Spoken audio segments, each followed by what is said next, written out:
ఈ మధ్యకాలంలో ఎక్కడికి వెళ్ళినా పాత్రికేయ మిత్రులు కానీ రాజకీయ విశ్లేషకులు ప్రతి ముఖ్యమంత్రికి ఒక బ్రాండ్ ఉన్నది, మీరు 16 నెలలైన ముఖ్యమంత్రి అయ్యి మీరు ఏ బ్రాండ్ క్రియేట్ చేసుకోలేకపోతున్నారు ఎందుకు అని ప్రశ్నిస్తున్నారు.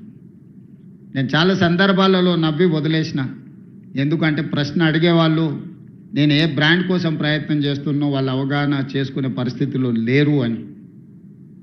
మొట్టమొదటిసారి 2 రూపాయలకు కిలో బియ్యం ఇచ్చిన ఎన్టీ రామారావు గారు పేదవాడు తెల్లన్నం తిన్నప్పుడల్లా వారిని గుర్తు చేసుకుంటాడు. ఐటీ కంపెనీలను, హైటెక్ సిటీని ఇవి చూసినప్పుడు చంద్రబాబు నాయుడు గారు గుర్తొస్తాడని చెప్తారు. అదేవిధంగా